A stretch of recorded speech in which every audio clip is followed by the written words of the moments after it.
estaba de prevenido. Ahora llegó el turno de Alex.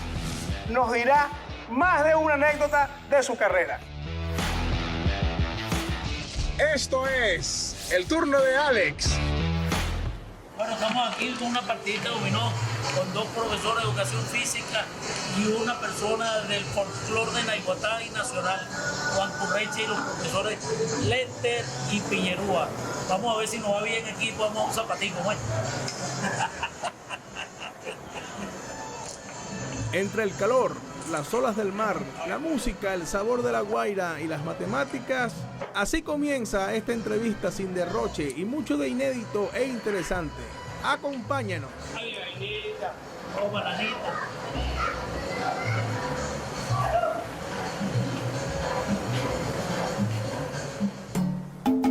No sabemos decir cómo estás o Serhu Boch. Aquí estamos en este hermoso pueblo. La playa, el ambiente, el aire, el calor, la parte humana de toda esta gente que está por aquí. Entonces, el Serhu Boch no existe, ¿verdad? No, ahora es pura arena, playa y estudio. Ahora, si te pongo a escoger... Servus. Si te pongo a escoger una sopa goulash y una arepa con cochino frito. No, la arepa, indudablemente. ¿Con cochino o con cochina? Aquí está la cochina, ¿ves? Esto se llama la cochina en el dominó. Nelson, gracias por atender nuestra invitación. Bueno, recordar es vivir, ¿no? Dicen que las matemáticas son perfectas. ¿Tú consideras que eso es una realidad? Bueno, no, nada es perfecto, exceptuando las cuestiones religiosas de Dios, ¿no? Que el tiempo es perfecto. La matemática es lo que es evolutiva, cada vez se van desarrollando nuevas formas de pensar, nuevos resultados que en una época uno creía que iban a ser imbatibles y de repente, bueno, aparecen gente con nuevas ideas y nuevos conceptos, nuevas nociones y permanentemente es una actividad muy continua. Y algo muy importante es que le sirve de soporte a muchas ramas del conocimiento, ¿no? Como la economía, como la finanza, la biología, las áreas sociales. En general, la matemática es como el soporte del conocimiento de varias profesiones académicas. Ahora, cuando miramos atrás, vemos a Nelson, que de papá de Vargas, mamá del estado mirandino, naciste en Caracas, pero te sientes más identificado con La Guaira. Bueno, me siento identificado con tres regiones. Primero la región del nacimiento, caraqueño, de la maternidad Concepción Palacio, como nacíamos en aquella época, casi todos los caraqueños, ¿no? Y luego, bueno, el epicentro eran madre y padre, ¿no? Por parte de papá aquí el pueblo de Naiguatá, y por parte de mamá el pueblo de Charallave. Ambos con sus características diferentes. Uno de los valles del Tuy, con su río, con su valle, y aquí con su playa, con su río también, y con su forma de cultural diferente. Allá, por ejemplo, en la parte musical está lo que llaman el golpe tuyero. Correcto. Que se toca que se llaman canto, la maraca y un arpa, ¿no? Una arpa tuyera.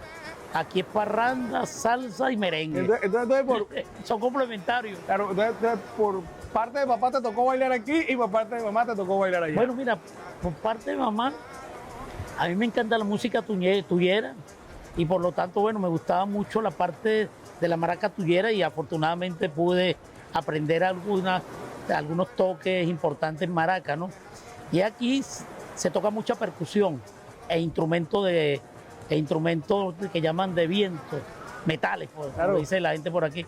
Bueno, y tuve la oportunidad también de darle algunas cuestiones de tambores y cuestiones de parranda de San Juan, San Pedro, de todos esos santos. Por suerte tuviste la dicha, ¿no? Entonces tener el oído musical también de ambas familias, de ambos estados, de ambas familias. De ambas familias, mira, de ambas familias, porque por parte de madre yo tuve primos que tocaban trombón. Caramba. Y por parte de papá, mi abuelo, por ejemplo, tocaba violín y guitarra. Mi abuelo, el papá de mi papá. Del señor Vicente. Sí, mi papá de Vicente Emilio. Y bueno, yo le doy un poco a la percusión y un poco a la maraca ahí. Ok, ahora, claramente todo niño, ¿no?, ve a sus ídolos deportivos, ¿no?, en el pasar de los años. No fuiste la excepción. Tengo entendido que tú practicaste el voleibol, tengo entendido que tú corriste pista y campo, también estuviste en el boxeo. ¿Alguna vez soñaste verte identificado con uno de esos juegos? Bueno, mira, con todo, básicamente, porque al caraqueño le gustaba mucho ir al universitario, ¿no?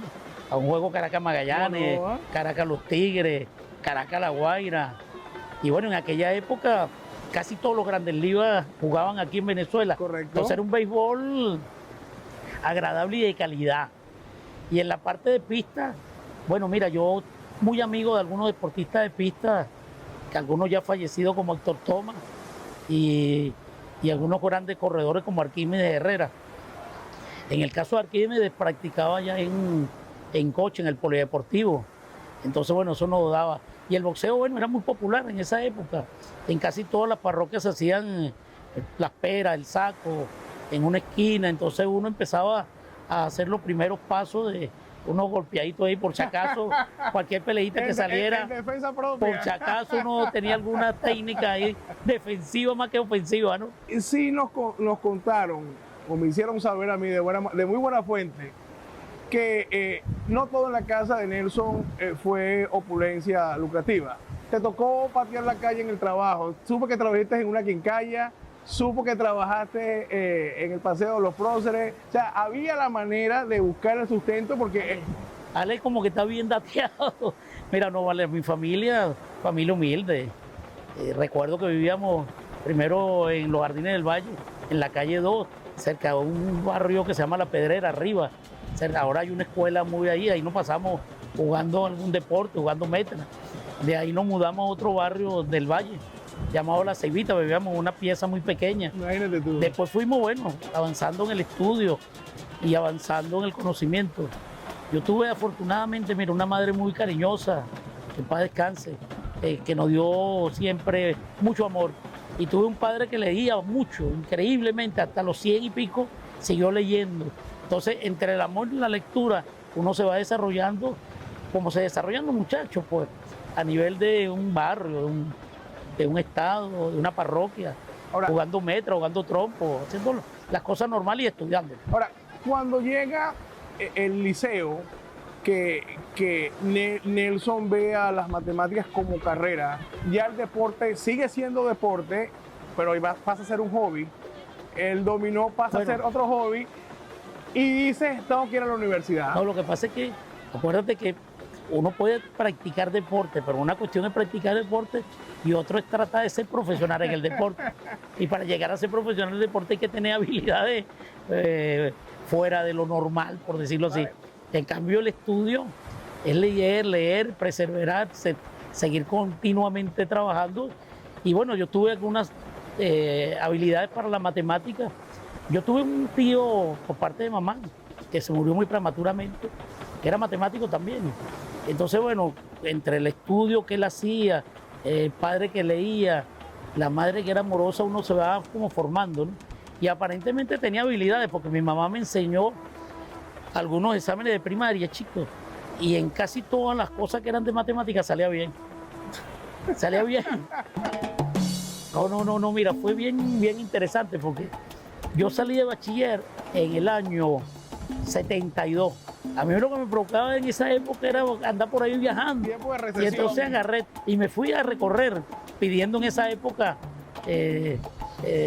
lo que llaman botella, cola, pues.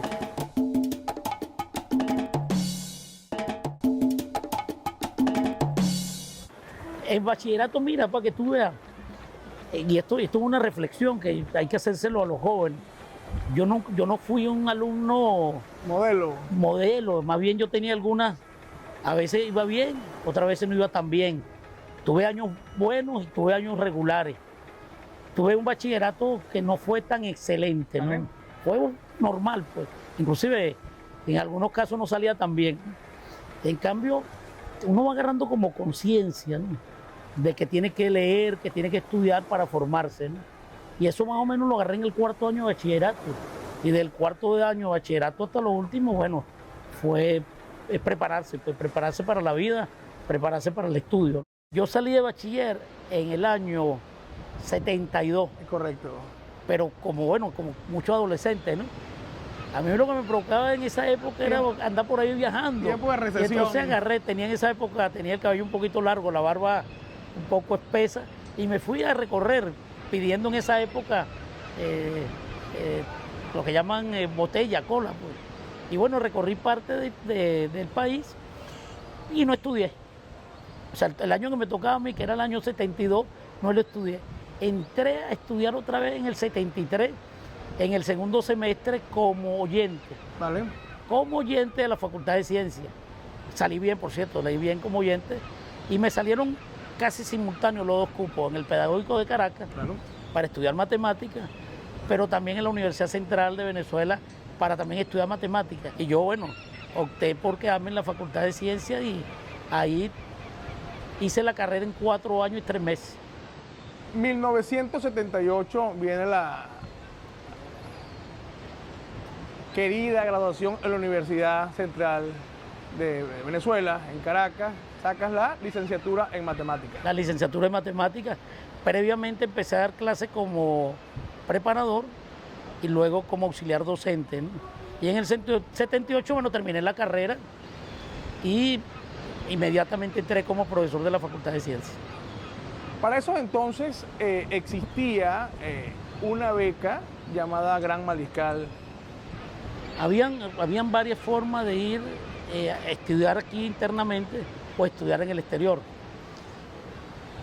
En la universidad, todas las universidades tienen un consejo de desarrollo científico y humanístico. En este caso, a mí me becó, en la primera fase de mis estudios doctorales, el Consejo Científico y Humanístico de la Universidad Central de Venezuela. En la Universidad Central había un programa de intercambio no solamente estudiantil, sino también de profesores, ¿cierto? De profesores y de investigación. O sea, invitaban profesores de diferentes nacionalidades del mundo que tenían muchas cosas que decir en varias áreas del conocimiento. Entonces, bueno, venían muchos intercambios de profesores, tanto nacionales como internacionales, y la universidad tiene convenios con universidades del mundo. ¿Cómo se entera Nelson que ya no es una beca deportiva, sino netamente intelectual? Yo en el año 82 pensé irme para Estados Unidos, ¿Vale? para la Universidad de Berkeley. En esa época fue que sucedió la devaluación de la moneda y bueno, eso trastabilló los estudios correspondientes porque estaba complicado el asunto de aquel. Llegaron unos profesores de la Universidad Científica de Budapest. Hay uno que para descanse también, que fue mi tutor, que le agradezco mucho por todo lo que me enseñó, que es Ferenc Sigeti. También vino Zoltán Vargas y otros. Entonces con ellos empezamos a hacer temas de investigación y bueno, un grupo de venezolanos se fueron antes que yo y otro grupo de venezolanos se fueron al mismo momento que mi persona. Entre ellos el actual decano, el señor Ventura Echandía. Ventura Echandía, sí, ¿cierto? nos fuimos en el mismo viaje, que por cierto nos pasó cosas curiosas. No siempre pasa cosas curiosas.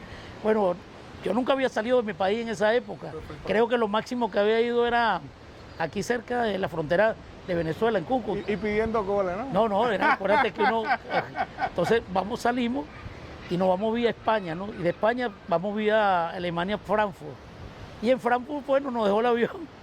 Y entonces el idioma, bueno, pues tuvimos que dormir en el aeropuerto, ¿no? Y en esa época habían problemas complejos en los aeropuertos, con las maletas, porque bueno, el conflicto político de aquella época. Acuérdate que estamos hablando años 80, ¿no?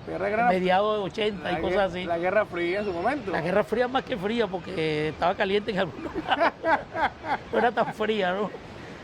Después nos fuimos por otra vía y bueno, con total que llegamos a donde teníamos que llegar, que era el destino, a Budapest, ¿no? Y para nosotros fue un cambio duro porque nosotros estamos en esta parte de Occidente que las edificaciones son más modernas, ¿no? Allá son edificaciones más antiguas como casi toda Europa. Entonces, claro, y bueno, llegamos creo que en pleno verano, ¿no? y después te viene un otoño que se va poniendo oscuro, oscuro, y después te viene lo que llaman lo duro, el invierno. El invierno blanco. Imagínate tú, uno aquí, acostumbrado a vivir en estas playas o en estos valles, y de repente se encuentra con un invierno de esto, de lo duro, bueno, pero hay que hacerlo, ¿no? Todo porque, bueno, es necesario buscar la formación académica, ¿no? Las personas que se fueron contigo, como la doctora Vera, Carmen Elena. la señora Vera, la señora Carmen, la doctora, hoy en día, estaban en la misma sintonía tuya. Nosotros venimos acá, venimos a sacar nuestro doctorado. Idéntico, todos fuimos a tratar de obtener un doctorado en área de la matemática y en algunos sectores de la matemática, ¿no? Lo importante es que todos los venezolanos, casi todos, yo diría que el 99% de los venezolanos que salimos en esa época a hacer estudios académicos, todos vinimos con el grado académico correspondiente.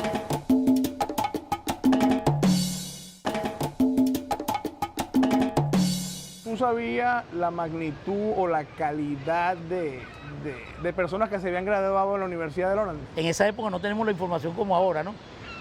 A uno le llegaban revistas, tenía que preguntar, porque ahora no, ahora tú te metes en las redes fácil, y tú ¿no? investigas muchísimo, ¿no? Pero bueno, uno va preguntando, y la universidad donde fuimos nosotros es una universidad muy robusta en varias áreas del conocimiento, y en la ciencia lo es. Se llama la Universidad Científica de UAP, donde han pasado premios Nobel, grandes matemáticos del siglo XX, y todavía. Hungría es un pueblo bien interesante porque son aproximadamente 12, 13 millones de habitantes, y creo que han generado en ese pequeño espacio, con esa cantidad de gente, más de 10 premios Nobel en las diferentes carreras.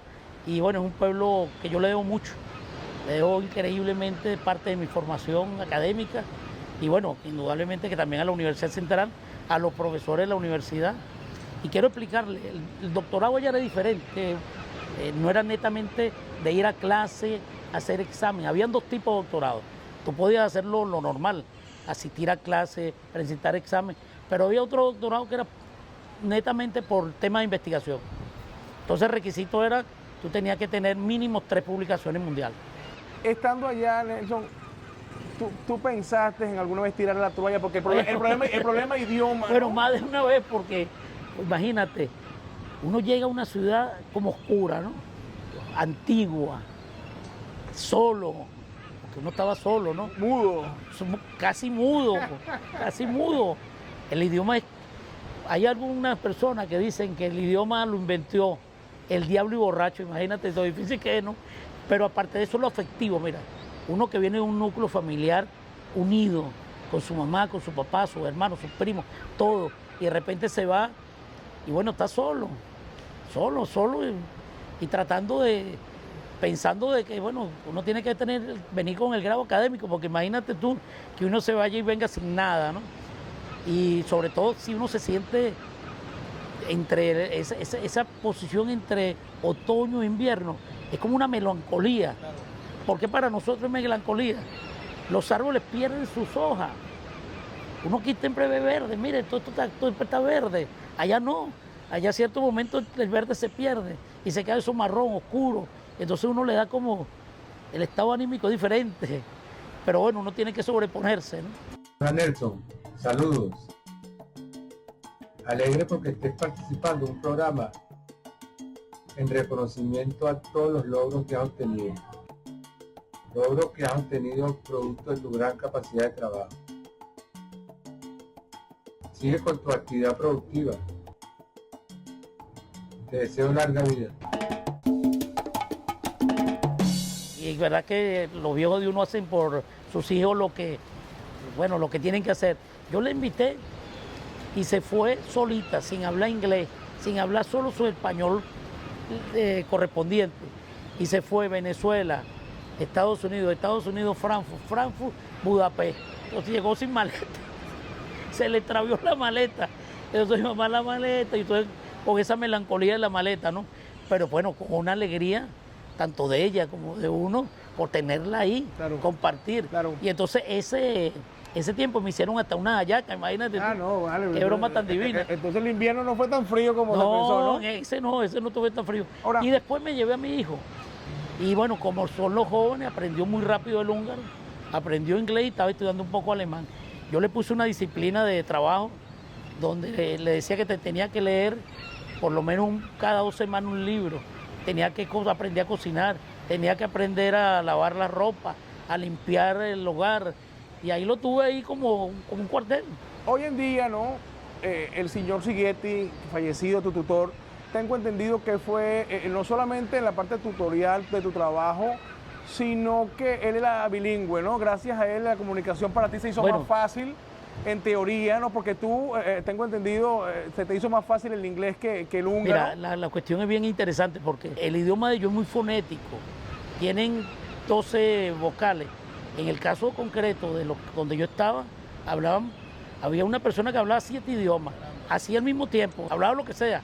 Y en el caso particular, que le agradezco mucho por la formación, pues mira, esto es interesante, no es solo conocimiento, es la cosa personal, la cosa humana, la cuestión de los cariños. Y yo le agradezco mucho ya a mi tutor fallecido, Feri Sigeti, por todo. Tengo entendido que Sigeti vino a Venezuela. Hablaba muy bien español y hablaba otros idiomas, incluyendo el inglés, claro.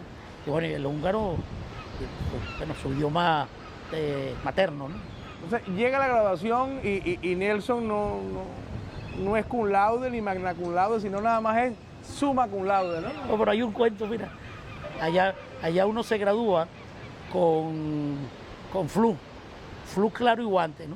Los húngaros juran por su patria, por la ciencia y por varias cuestiones, ¿no?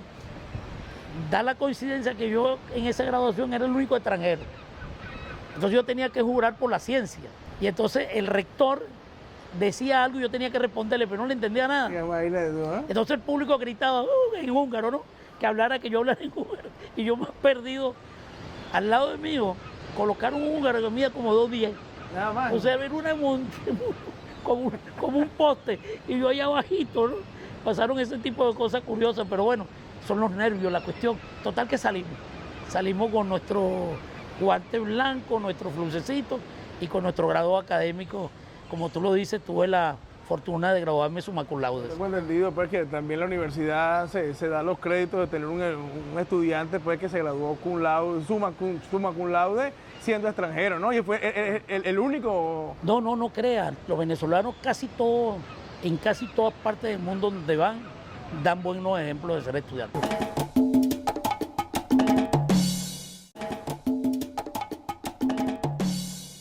Te vienes de Budapest a Venezuela de regreso, claramente con tu título, con una experiencia, con 4 años que no fueron en vano, claramente muy bien administrado. ¿Qué hizo Nelson al llegar? Lo primero que hice fue tratar de aquellas personas, si tenía algunos inconvenientes previos por diferentes razones, tratar de buscar de nuevo la amistad y la unión de nosotros donde estamos en la facultad. Como todos, pues regresamos y nos metimos en cuestiones tanto académicas como administrativas, ¿no? Y bueno, siguió la investigación con gente de allá, porque yo estuve en Hungría, pero yo fui a otros países. Yo fui a Polonia, fui a Alemania, trabajé con polacos, trabajé con alemanes y bueno, tuve la fortuna de en esas ciudades, en esos países y yo con otra gente tuve otros resultados. Y lo importante, chicos, es que todavía seguimos siendo amigos. Por ejemplo, un alemán, cuando yo fui a Alemania, a Würzburg, el alemán Jürgen Apel, que por cierto es excelente pianista, da conciertos a 2 manos, es excelente. Él fue parte de tu libro, ¿no? Sí, yo tuve la fortuna que con él se publicó un libro que ha tenido éxito en cuestiones de conocimiento. Bueno, entonces, es el todo, ese estudio con mucha gente, ¿no? Uno tiene que seguir estudiando. Las investigaciones son continuas. Uno tiene que seguir leyendo todos los días lo máximo que pueda para que, bueno, a ver si se le surgen nuevas ideas o comprender mejor la vida. Yo creo que lo máximo que uno le puede hacer a sus hijos, a sus amigos, es invitarlo a leer. En el 2013, junto con el difunto Sergio Rivas, sale el libro de Concepto de Convicción Convexa. Bueno, Sergio estudió conmigo parte de la licenciatura. Tremendo matemático. Además, tenía una habilidad para escribir que poca gente lo tiene. Yo, por ejemplo, reconozco que yo no tengo habilidad como la tiene él, o la tenía él para escribir. Yo regreso, lo vimos de nuevo y le digo, Sergio, ¿por qué no sigue haciendo cosas de matemática y trabajamos juntos? Entonces con Sergio obtuvo la tesis de maestría y la tesis doctoral bajo mi dirección. Y luego hicimos un libro de manera conjunta que se llama Nociones de Funciones Convexas, que era una puesta al día en ese momento de esa área de la matemática. Por cierto, desafortunadamente también se nos fue. Teníamos en mente hacer una versión más amplia por los nuevos resultados que se han obtenido en los últimos años de esas nociones.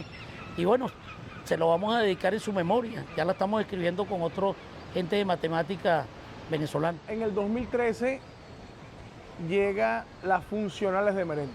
Yo tuve un resultado que me propuso el tutor, Ferin Siguete.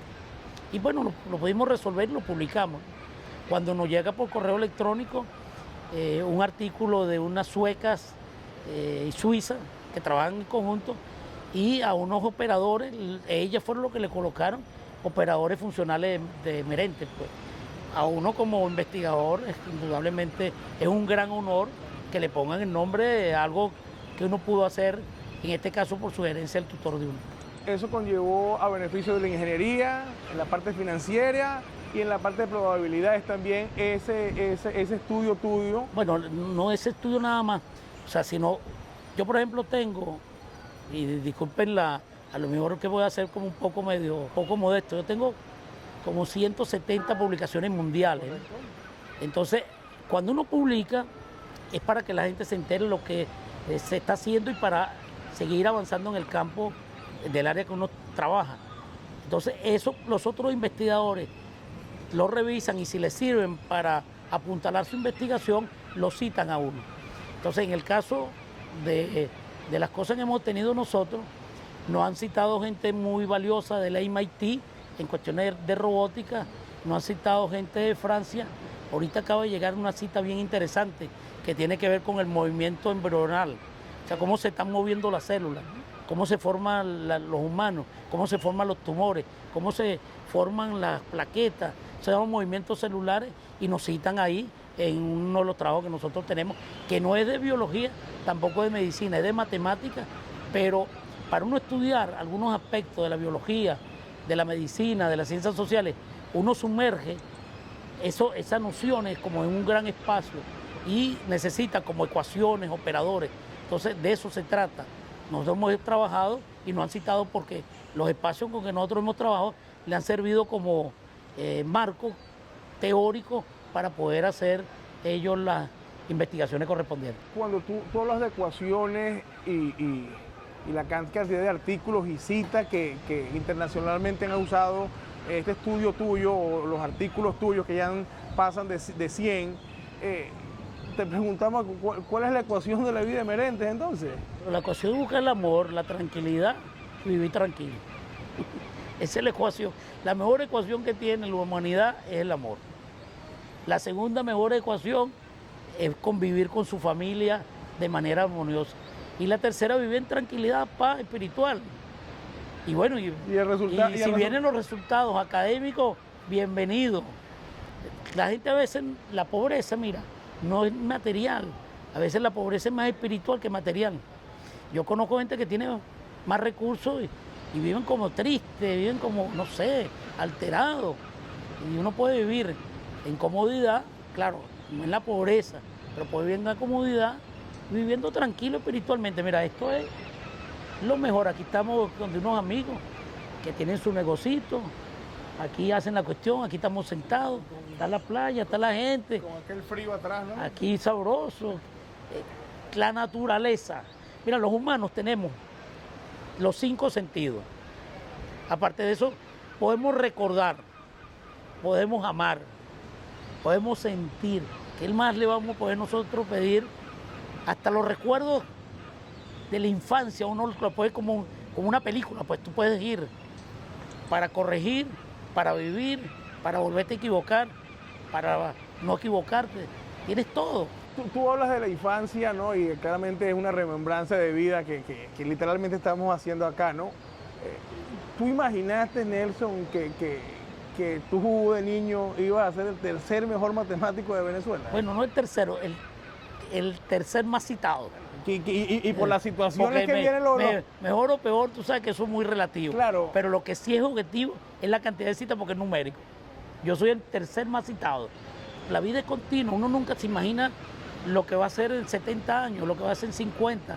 Uno trata, lo primero, como te digo, vivir en armonía, vivir en amor con la familia de uno. Y bueno, y se va desarrollando. Y en el caso, yo tuve la fortuna que sí parece que tuviese habilidades para esa carrera que escogí, que si volviese a nacer la vuelvo a agarrar. Esto, el dominó, es una ciencia también de probabilidades y algo de suerte cuando uno pique y agarre, ¿no? Pero eso también es numérico. ¿Sabes que en el dominó hay varios principios, ¿no? Bueno, uno es la levantada, después hay uno que se llama evitar, cuadrar Y ganar, ¿no? y bueno, tiene que ganar.